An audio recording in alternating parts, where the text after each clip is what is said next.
Hi everyone, welcome back to my channel. I'm Huck. Today I'm doing a review of The Starless Sea by Erin Morgenstern. Before I get into the review, I just want to say that this is going to be a negative review. I was not really a fan of this book. I really didn't connect with it.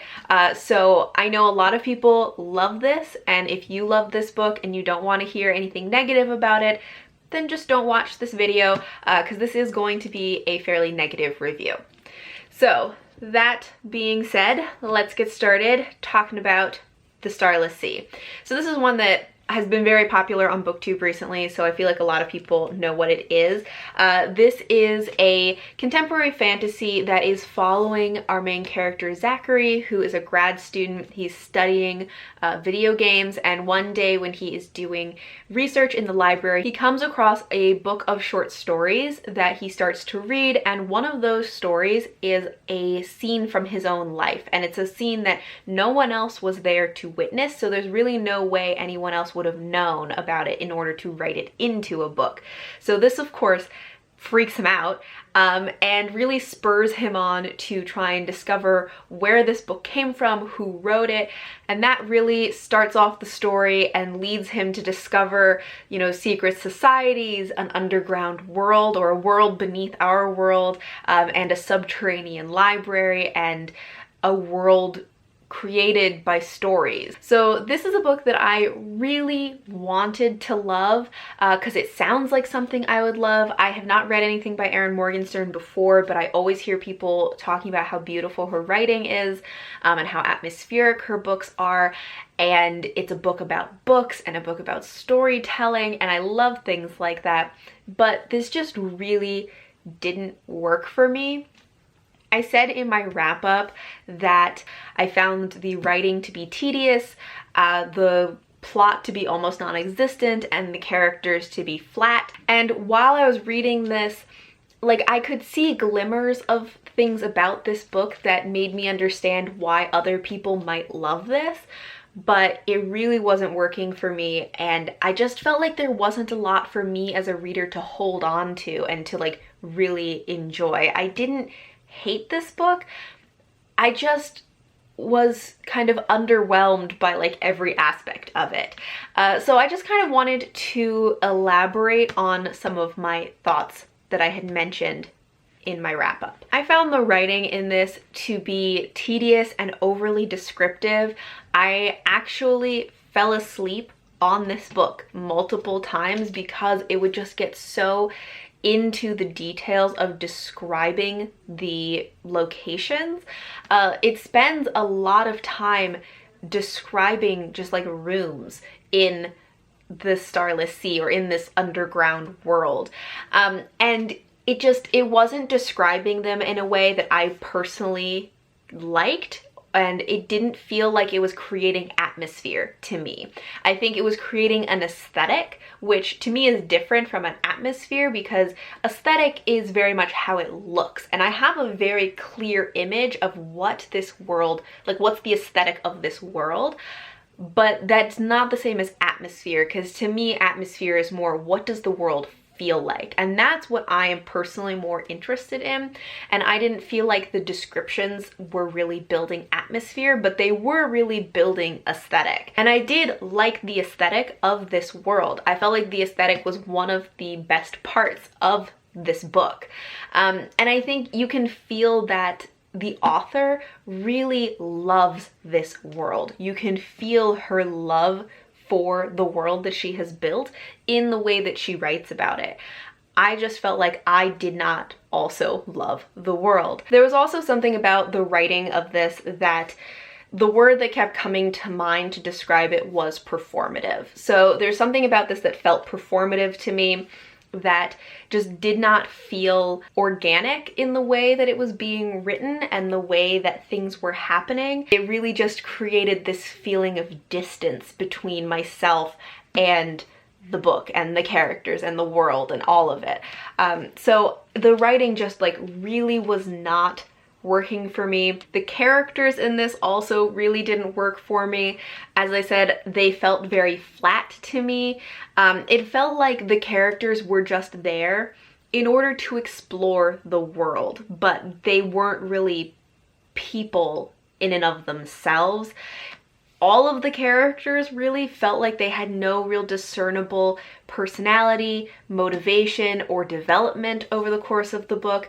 The main character, Zachary, even says that he has no motivation. Like, he doesn't even know why he's doing what he's doing, and there's really no reason behind any of his actions, which, like, does not make for a very interesting protagonist. And I think that was another thing that made it very difficult for me to get into this, was that Zachary spends a lot of time on his own. He spends a lot of time alone exploring this, like, world beneath the world, and he's not an interesting enough character to be alone all the time.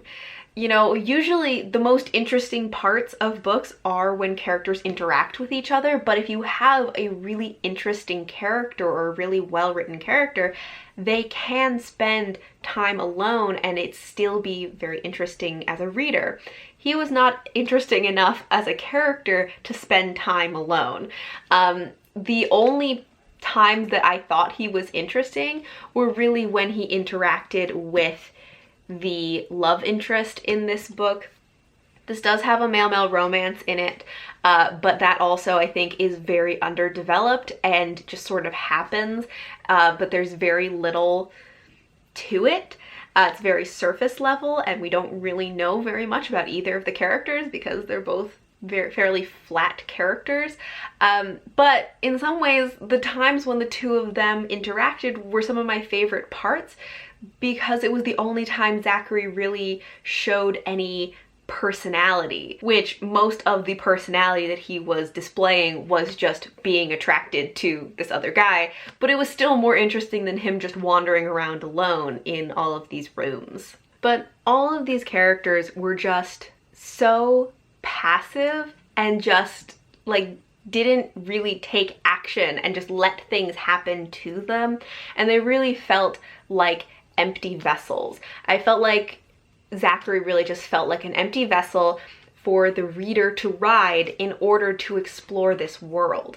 I have seen a lot of people say that this book is also kind of like an homage to video games and video game storytelling, which I can definitely see that in this. There are some more like overt parts of it when they are actually talking about video games and storytelling in video games. There are parts where they reference it, where they say like, oh, we need to go on a side quest to do this, which personally I found a little bit cringy, but I am not somebody who plays video games or really likes video games, so that is very much, like, all of this is personal opinion, but that I think especially is personal opinion, that I'm not somebody who's into video games, so the video gaming elements of it really didn't land for me, and for people who like video games, that might be something that really works for them. And then finally, the plot of this book is difficult to talk about because the plot is almost non-existent. Like, while I was reading this, I just kept thinking, what is the point of this? Like, I was just going on good faith for about half of the book that somehow it was going to like start to make sense, or things were going to come together, or I was going to start to understand like why I was reading it. And then halfway through I started getting really impatient with this because I realized like, oh, this is the book. But this actually really reminded me of that video game Myst, because it in some ways has almost a similar aesthetic, I think, but also it feels like the purpose of this is really just to explore the world and appreciate the aesthetic. And that was always the vibe that I got from Myst, and that's also what this book very much felt like to me. This book did have a mystery element to it, which I think is really what kept me going throughout the book, because I did want to see how everything was going to come together, how all of these different threads and stories within stories were going to like wrap up. But I just didn't feel like by the end it wrapped up in a way that was satisfying to me.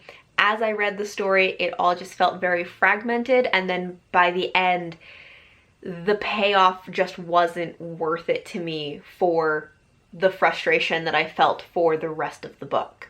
So overall, I really liked the premise of this book. I think that the world had a lot of potential, and I thought that the aesthetic of this book was probably the best part, but I just felt like the execution really didn't work for me, and I really did not enjoy this. I gave this 2.5 stars. So that is all for my review of The Starless Sea by Erin Morgenstern. Thank you all for watching, and until next time, bye!